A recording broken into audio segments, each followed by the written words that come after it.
अस्सलाम वालेकुम गाइस। तो आज जो है वो हम करेंगे हमारे पास फैटी एसिड ऑक्सीडेशन। इसमें हम क्या करते हैं, हमारे पास जो है वो ऑक्सीडेशन कर रहे होते हैं हमारे पास फैटी एसिड्स की, ताकि हमारे पास जो एनर्जी है वो हमारे पास जो है वो निकल सके। ठीक है, हम कहते हैं इसको हम हार्ट मसल के अंदर, स्केलेटल मसल के अंदर, लिवर के अंदर जो है वो हमारे पास कर रहे होते हैं। ठीक है, हम इसमें जो है वो क्या करते हैं, यूटिलाइज कर रहे होते हैं हमारे पास फैट्स को एनर्जी के लिए। हम कहते हैं बिलफर्ज हमने यहाँ पर एग्जाम्पल ले लिया फैटी एसिड की, जो कि हमारे पास जिसका जो कार्बन नंबर है वो हमारे पास 16 कार्बन है। अब हम कहते हैं कि हमारे पास जो है वो क्या होता है, इसको हमारे पास जो लीवर की, जैसे बिलफर्ज हम ये लेते हैं लीवर है, अब ये हमारे पास एंटर होता है लीवर में फैटी एसिड। अब फैटी एसिड में हमें पता है, अगर हम इसके स्ट्रक्चर पे देखें तो हमारे पास यहाँ पर जो है वो सी, ठीक है, डबल बॉन्ड ओ और ओ नेगेटिव हमारे पास कार्बोक्सिल ग्रुप लगा हुआ होता है। और इस कार्बन के जो एडजेसेंट कार्बन होता है उसको हम कहते हैं अल्फा कार्बन, उसके एडजेसेंट वाले को हम कहते हैं beta, and the so on gamma delta हम कह रहे होते हैं। ठीक है, अब यहाँ पर हमारे पास बीटा ऑक्सीडेशन है, तो मतलब इस कार्बन के ऊपर हमारे पास इसकी ऑक्सीडेशन होगी। ठीक है, ऑक्सीडेशन हमारे पास क्या होती है, oxidation is the addition of the oxygen. तो यहाँ पे क्या होगा, ऑक्सीजन की एडिशन हो जाएगी। अब वो किस तरह से होगी, अब हम कहते हैं हमारे पास ये फैटी एसिड है, उसको हम एंजाइम होता है फैटी एसाइल कोए सिंथेज। ठीक है, यानी अब ये हमारे पास हमें पता लगा कि फैटी एसाइल कोए हमारे पास इसमें लगेगा, तो इसको हमारे पास फैटी एसाइल कोए सिंथेज एंजाइम होगा। कोए हमारे पास जो है वो हमारे पास में ऐड होगा। मैग्नीशियम हमारे पास जो है वो एज अ को फैक्टर की प्रेजेंस में हमारे पास एटीपी यूटिलाइज होगी। और हम कहते हैं हमारे पास यहाँ पर जो है वो दो हमारे पास पायरोफॉस्फेट निकलते हैं। ठीक है, यानी हमारे पास यहाँ पे एटीपी से एएमपी हमारे पास बनता है, और ये हमारे पास इसलिए ये इरिवर्सिबल हमारे पास को स्टेप बना देता है। फिर हम कहते हैं हमारे पास ये जो है फैटी एसाइल कोए में जब हमारे पास कन्वर्ट हो जाता है, तो फिर हमारे पास को माइट्रोकॉन्ड्रिया के अंदर एंटर होना होता है, फिर ट्रांसपोर्ट होनी होती है टू द माइट्रोकॉन्ड्रिया। अब ये हमारे पास जो माइट्रोकॉन्ड्रिया की मेम्ब्रेन होती है ना, ये हमारे पास इम्परमिएबल होती है फैटी एसाइल कोए के अंदर, ये इसको अंदर नहीं लेती। तो उसके लिए हमारे पास एक शटल होता है जिसको हम कहते हैं हमारे पास कार्निटिन शटल। अब कार्निटिन शटल क्या होगा कि यहाँ पर एक एंजाइम प्रेजेंट होता है जिसको हम कहते हैं कार्निटिन एसाइल ट्रांसफरेज टाइप 1। अब ये हमारे पास एंजाइम क्या करता है, इस फैटी एसाइल कोए में से कोए को बाहर निकाल देगा, और कार्निटिन को उसके अंदर जो है वो हमारे पास क्या कर देगा, ऐड कर देगा। जब हम उसके अंदर ऐड करेगा तो हमारे पास बन जाएगा फैटी एसाइल कोए कार्निटीन, जो कि इजीली हमारे पास माइट्रोकॉन्ड्रिया के अंदर आ जाएगा। अब फैटी एसाइल कार्निटीन जो होता है, ये हमारे पास क्या करेगा, ये हमारे पास यहाँ पे एक और एंजाइम प्रेजेंट होगा जिसको हम कहेंगे कार्निटीन एसाइल ट्रांसफरेज टाइप 2। ये हमारे पास क्या करेगा, इस कार्निटीन को उतार देगा और कोएंजाइम को दोबारा लगा देगा, क्योंकि हमारे पास जो हमें मेन प्रोडक्ट चाहिए था वो फैटी एसाइल कोए ही चाहिए अपने आगे रिएक्शन को प्रोसीड करने के लिए, लेकिन क्योंकि वो इम्परमिएबल है तो हमने पूरा ये कार्निटीन का शटल चलाया। ठीक है, हम कहते हैं जो हमारे पास यहाँ पर एसाइल कोए निकल रहा होता है और यहाँ पर जो ऐड हो रहा है, ये हमारे पास बिल्कुल डिफरेंट है, ये माइट्रोकॉन्ड्रियल है और ये हमारे पास साइटोसोलिक है, और ये डिफरेंट दो पूल्स हमारे पास जो है वो प्रेजेंट होते हैं। हम कहते हैं इसको हमारे पास इनहिबिट कर रहा होता है हमारे पास मेलोनाइल कोए। हम कहते हैं जब हमारे पास जो है वो ब्लड में इंसुलिन जो है वो हमारे पास ज़्यादा होती है, तो ये हमारे पास स्टिमुलेट करती है मेलोनाइल कोए को, क्योंकि हमारे पास इंसुलिन जो है वो कीटोजेनेसिस को इनहिबिट करेगी, क्योंकि वो कहेगी कि हमारे पास ग्लूकोज यूज़ करो। अब हमारे पास जब इंसुलिन ज़्यादा हो जाएगी तो वो मेलोनाइल कोए को हमारे पास करती है, और ये मेलोनाइल कोए जो होती है ये हमारे पास जो है वो इस कार्निटिन शटल को जो है वो हमारे पास क्या कर देगी, इम्पेयर कर देगी, इसको हमारे पास जो है वो अटैच नहीं होने देगी फैटी एसाइल कोए के साथ। ठीक है, और हम कहेंगे हमारे पास फैटी एसिड तो बहुत ज़्यादा होगा हमारे पास, लेकिन हमारे पास जो है वो फिर भी एनर्जी नहीं मिलेगी, क्योंकि हमारे पास जो है वो कार्निटिन शटल इम्पेयर हो गया। ठीक है, अब हम कहते हैं हमारे पास जो है वो ट्रांसपोर्ट हो गया, क्योंकि जब हमारे पास fatty acyl CoA into the mitochondria, तो हमारे पास जो थर्ड स्टेप होता है वो हमारे पास होती है प्रॉपर बीटा ऑक्सीडेशन।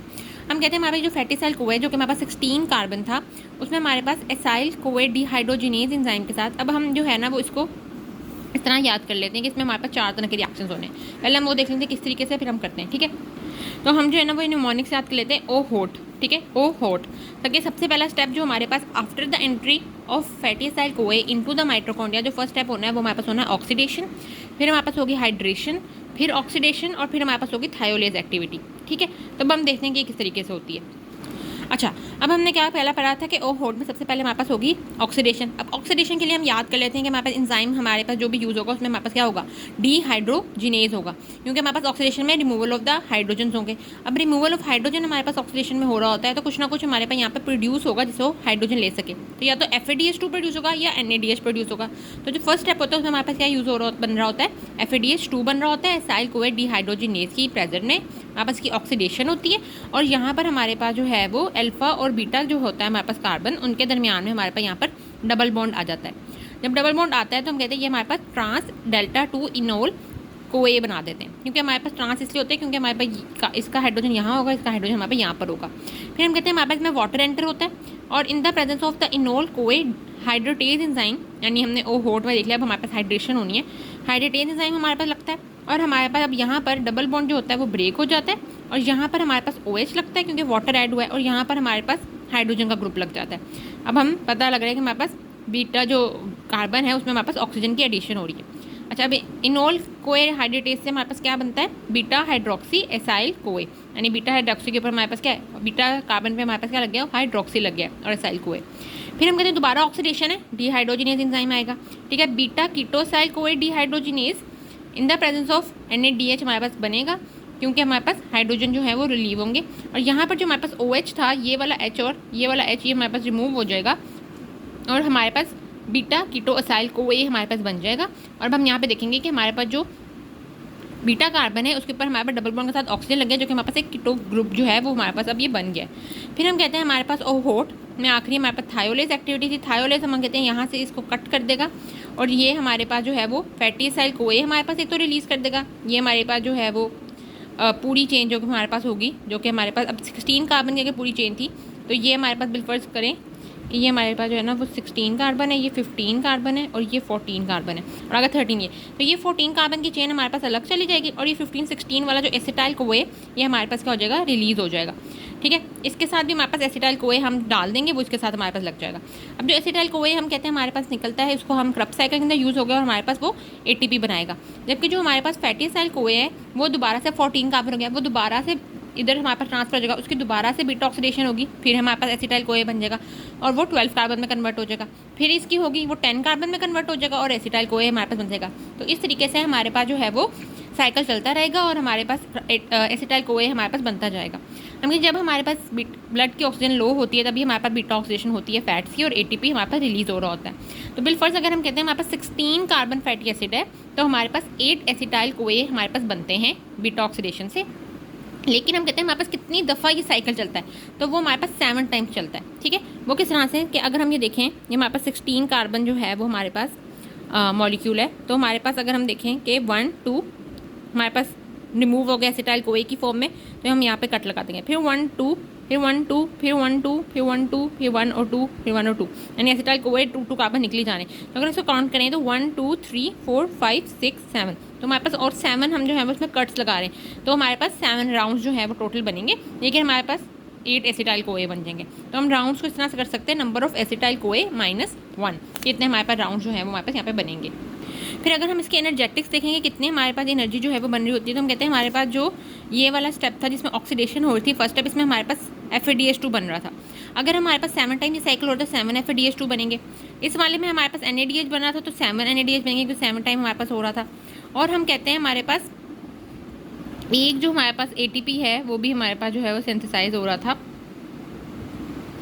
जब हमारे पास जो फर्स्ट स्टेप था ना उसमें हमारे पास पीछे हमारे पास जो है वो सिंथेसाइज हो पा रहा था। तो हम कहते हैं हमारे पास, हम देखें हमारे पास यहाँ से हम कहते हैं कि हमारे पास जो टोटल एनर्जेटिक्स अगर हम देखें तो हम कहते हैं बीटा ऑक्सीडेशन में 7 टाइम हमारे पास होंगे साइकिल, तो 7 FADH2 बनता है।